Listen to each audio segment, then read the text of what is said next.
You're watching KCRG TV 9. Now, from your 24-hour news source, this is KCRG TV 9 News at 10.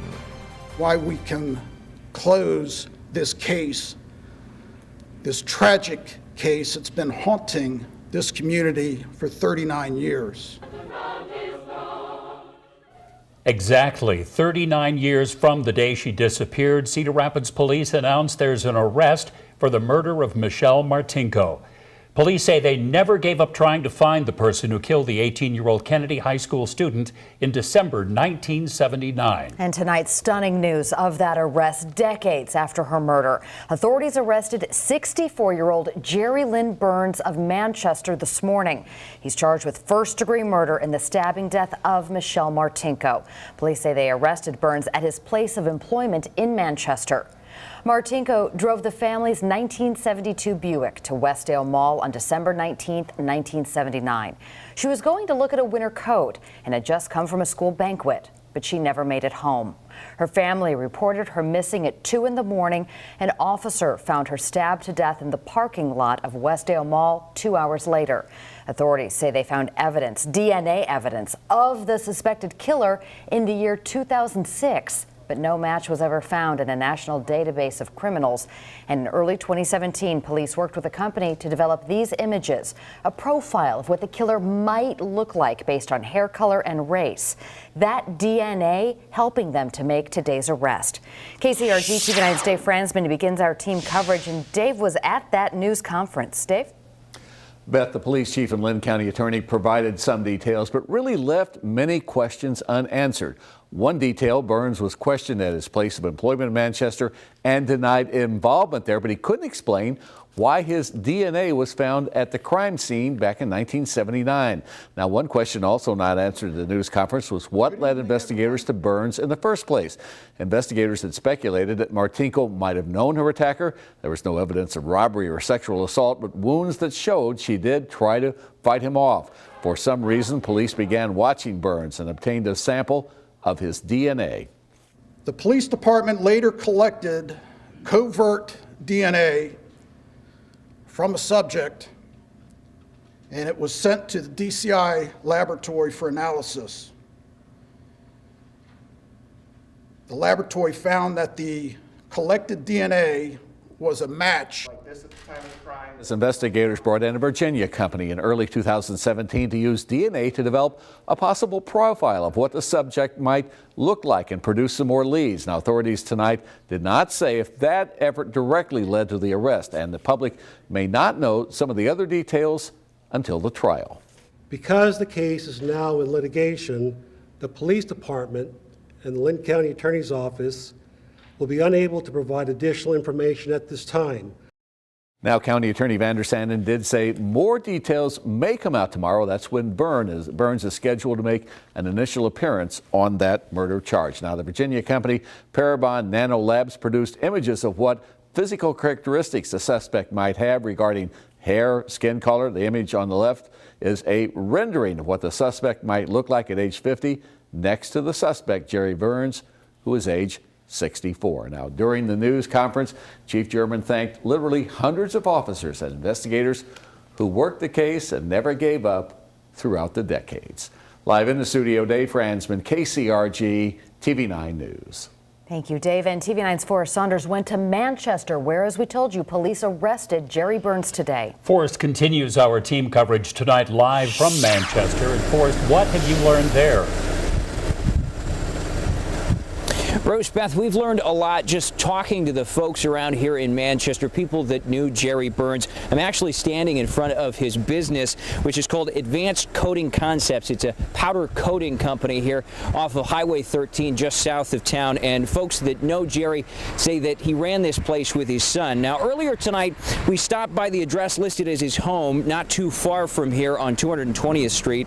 The woman inside that property declined to comment on the first-degree murder charge, but those that knew Burns say he grew up here in Manchester, graduating from West Delaware High School in 1972. He had a wife, Patricia Burns, that he married in 75. She died in 2008. Mike McElliott, who graduated with Burns and has known him for more than 40 years, told us Burns was a quiet, reserved person, very nice and approachable. McElliott, like much of the town, was stunned to find out Burns has been accused of murder. You'd have a hard time convincing me that Jerry did this. I just could not believe that. We've talked to multiple people who've either met Burns or knew him through his shop here off of Highway 13, and I really cannot stress this enough. We've talked to multiple people who just say you could have knocked him over with a stick when they found out that Burns was connected to a cold case murder from nearly 40 years ago. Live in Manchester, Forrest Saunders, KCRG, TV9 News. Thank you, Forrest. Now, TV9 Chantel Navarro talked to a friend of Michelle Martinko's tonight. And Chantel joins us in our studio. So, Chantel, this has to provide at least some closure for those close to Michelle Martinko. Absolutely. I spoke to one of her former classmates who created a Facebook group to organize candlelight vigils throughout the years in honor of Martinko. She says the news is pretty unbelievable. Elizabeth Lehman says this is actually the first year in over 20 that she wasn't at the gravesite for the anniversary of her death. So instead, she put a row of 10 candles outside of her own home walkway in an effort to start an online mass memorial. She says what she misses most is her laugh. Michelle just didn't deserve this is because Michelle's such a happy person. And my memory that I still hold, you know, it's been, like we said, 39 years, and I can still hear her laughter. She had a great laugh, and she was funny. I also talked to Robert Riley, a family friend who's been helping them research the murder for years. He says something like this is exciting and what they prayed technology would help them solve. With the advances in DNA, we're just excited because cold cases are getting solved all over the country by use of the DNA. Riley says there's a lot of happy tears from all her loved ones, especially her sister Janelle, who's her only close living relative. Martinko is buried next to both of her parents. And Riley says the group is planning to get together soon to celebrate the news. In studio, Chantal Navarro, KCRG, TV9 News. DNA analysis has helped solve many cases across the country this year and previous years. And one of the biggest cases this year involved the Golden State murders in California that happened almost 40 years ago. Records from an ancestry website connected Joseph D'Angelo to the case. The 73-year-old former police officer now faces charges for 13 murders, 13 rapes. They happened in 6 California counties from 1975 to 1986. We're going to bring TV9's Dave Fransman back in here now because, believe it or not, Dave reported on the Martinko case at the time of the murder back in 1979. What can you remember from those days? Well, one thing that strikes me is the images that you saw of her singing in the choir. Mm-hmm.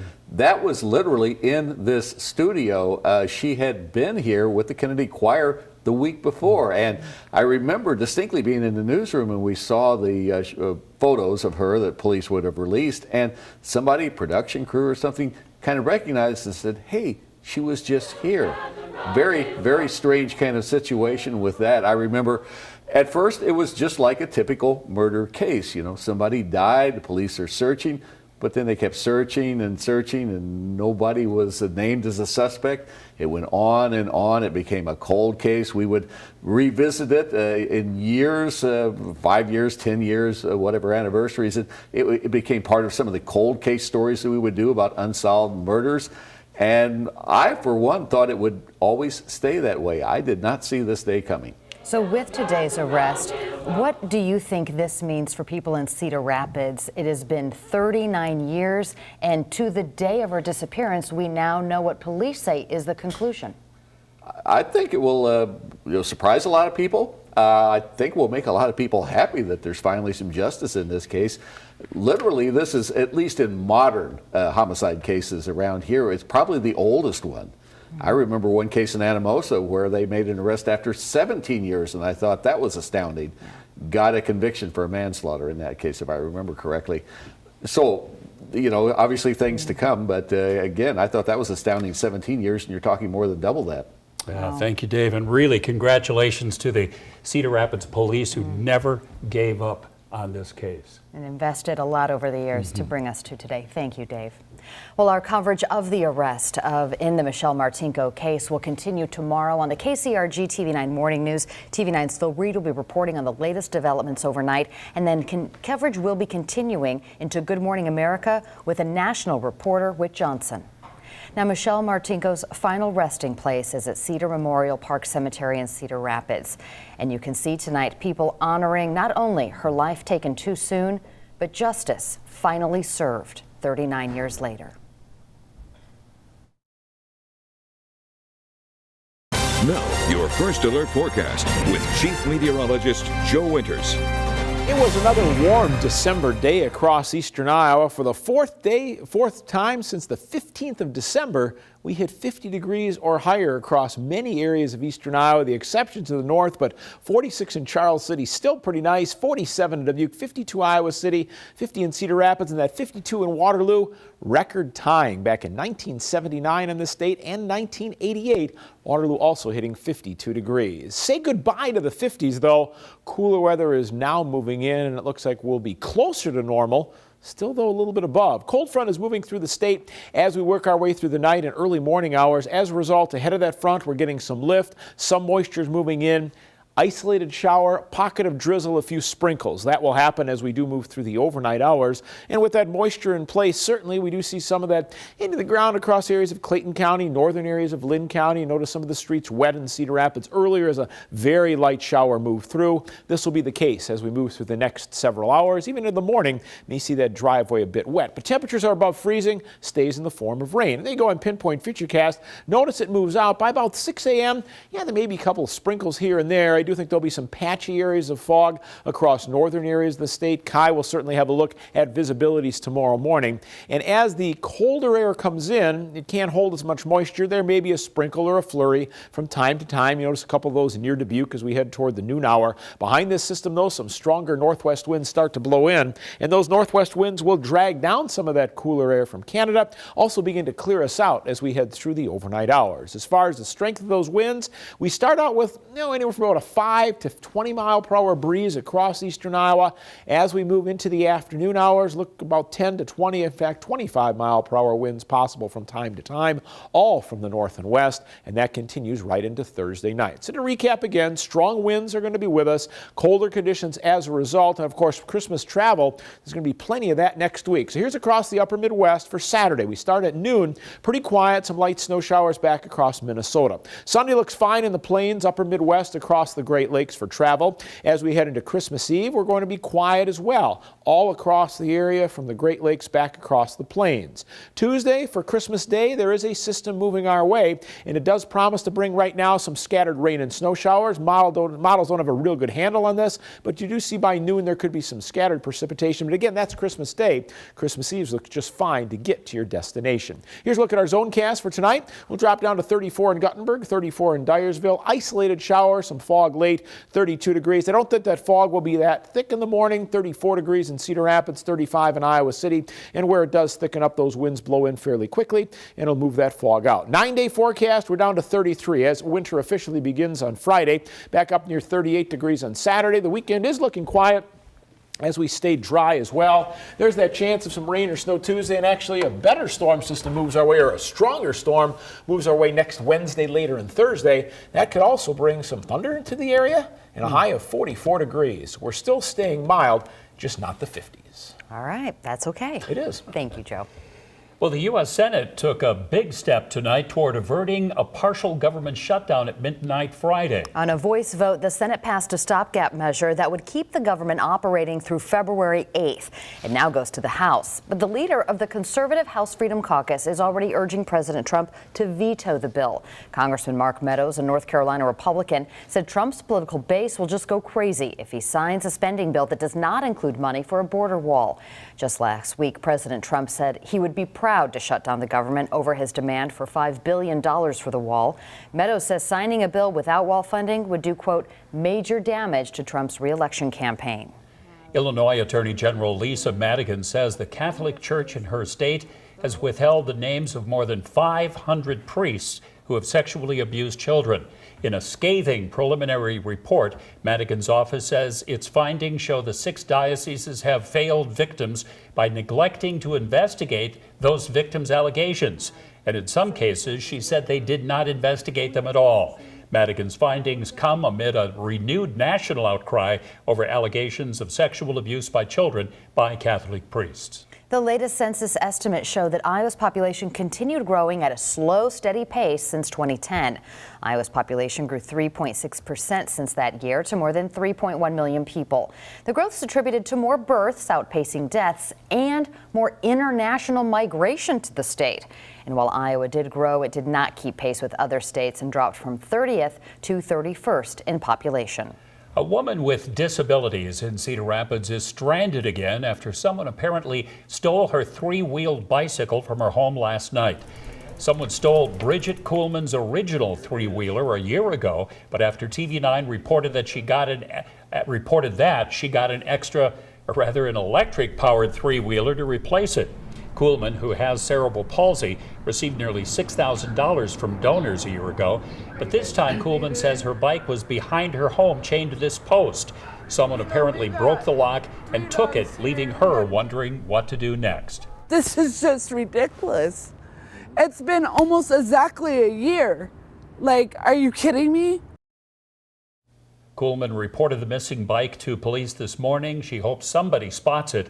The shop that sold it to her says it's an iZip Go trike that is navy blue. Very few have been sold in the metro area. And remember, whenever you see news happening, give us a call on Newsline 9. The number is 319-365-9999. You can also email news tips, pictures, and videos to newsroom@kcrg.com. A group of people gathered outside the Dubuque School District offices this morning to give the district a failing report card. Parents believe the district is failing to address inequity in the schools. They were there one day after new state assessments said 10 Dubuque schools need attention because of low student performances. One parent said the district needs to give more funding to those schools or to redraw school boundary lines. Superintendent Stan Reingen says the district has done some work. We found the right mix for all students? No, absolutely not. But have we done things? Absolutely. Again, I point to our budget, I point to our equity committee, I point to class sizes. The district spends more per student in its Title I schools than it does in its schools that are not Title I. Reingen said addressing attendance boundaries is an option, but that could lead to those Title I schools losing funding. A Dubuque woman has started an initiative to donate blankets to area hospice care patients in memory of her son who died 4 years ago. She calls it Comforts of Colin, and she delivered the first batch of blankets to hospice of Dubuque this evening. Colin Miller was 2 years old when he died due to a brain malformation. His mom, Heather, said she always wanted to do something to remember him, and she thought now, around the holiday season, was the perfect time to start. I've wanted to do this since he passed away 4 years ago, and this year I took the initiative. I'm like, I'm doing this is happening. The world is going to know his story. Miller said people donate materials or cash, providing another form of comfort for those in hospice care. She plans to make her next drop-off next month at the UI Stead Family Children's Hospital in Iowa City. Up next tonight, it was both Panther and Cyclone basketball on the hardwood tonight. And it was time to sign on the dotted line for high school football players. Scott has that story next. Stay with your 24-hour news source, KCRG TV9. Now, KCRG TV9 Sports with Scott Sable. The UNI Panthers back on the court tonight hosting Grand Canyon. The Panthers looking to gain some confidence in freshman A.J. Green. With a step back, tied the game at 3. Grand Canyon coached by former Phoenix Sun Thunder Dan Marley. They took it right at UNI, jumping out to a 21-9 lead. The Panthers battled back, cut the lead to 1 on this bucket from former Iowa City West All-Stater Wyatt Lohaus. And UNI took the lead on the Green pull-up triple for 3 of his 27, and he was jacked. But Grand Canyon turned up the D and pulled away down the stretch. With a 73-62 win, Panthers fall to 4-7. UNI women also at home tonight hosting Minnesota State, and former Iowa City West star Michaela Morgan hits the tray for the 40-28 lead. Minnesota State made a run. Former Springville All-Stater Michaela Nahazel cut the lead to 57-53. Her former Springville teammate Riley Menster also played in the game, but UNI pulled away late. Former Western Dubuque standout Rose Simon Wrestler with the drive. UNI holds on for the 73-56 win. Iowa State women also at home hosting Prairie View A&M, and former City High All-American Ashley Jones with 3 of her career high 22 on 7-7 shooting. Cyclones won big 94-84. 46. It was early signing day in college football. Iowa signed 20 players today. Josh has more from Iowa City. The 20 players in this year's early recruiting class come from 11 different states. The Hawkeyes focused on several key positions, including linebacker. One of the signees is Cedar Falls native Jack Campbell, but the crown jewel of the class is Justin Jacobs out of Englewood, Ohio. Despite an offer from Ohio State, Jacobs stuck with Iowa. Really excited about him, and I think more excited now that they made a run at him, and another school made a run at him, and I think there was some people in the community, obviously, that would have hoped he would have gone there. Gives us a little bit of insight into his makeup. The Hawkeyes also signed 4 offensive linemen, including 3 from the state of Iowa. And the team also addressed the running back position, signing Cedric Byrd out of Alabama and Tyler Goodson from Georgia. If you look at us last year, I've said consistent, we had 3 backs that we feel pretty good about. We typically went into a game with 2 healthy, and I think both guys that we signed are really capable guys. They're going to come in and compete hard, and if they can enter into the mix, that'd be a great thing for us. And Iowa State also signed 20 players today, including the pride and joy of Solon, Cole Flansburgh, signed on the dotted line. He was second on the team in tackles and had 5 touchdowns on offense. He says the Cyclones are looking at him as a fullback. Iowa State also landed 2 of the top 10 running backs in the country, in Jarrell Brock and Breece Hall. 2 things. Number one, if David comes back for his senior year, you're going to get to, be an understudy of really one of the best tailbacks in the country. And, if not, then certainly, you got an opportunity to come in here and at least have an opportunity to compete with some really good players that we have already in our football program. It was a special day at Alburnett High School. 5 athletes signed letters of intent, including Matt Barnett, who signed to play linebacker at South Dakota State. Barnett is the first player in Alburnett history to sign to play D1 football on a full ride. Congrats to all the athletes that signed today. Like that grin on his face. Yeah. And on his parents' Yeah, face. why not? So grateful. Another check of the forecast when we come back. Stay with us. Out the door in the morning, it looks like some patchy areas of fog. Far eastern Iowa near the Mississippi may see a little bit of drizzle. Then the winds kick in. Temperatures stay cooler than we've seen, a high getting up into the middle 30s. There's a look at our 9-day forecast. Takes us into the weekend quiet. By Christmas Day, a chance of rain or snow, and then some rain for the mid part of next week. And we want to recap our breaking news from the top of the newscast. Police have now arrested a suspect in the Cedar Rapids murder of Michelle Martinko. They've used DNA evidence to connect the case to Jerry Burns. Now, Burns is charged with first-degree murder and is now in the Linn County Jail. One friend of Burns tells TV9 he's shocked he's connected to the case. Police believe Burns murdered Martinko in the parking lot at Cedar Rapids Westdale Mall on the night of December 19, 1979. Officers found her body early the next morning with stab wounds to the face and chest. She was inside her family's Buick. Investigators at the time concluded the homicide to be personal in nature.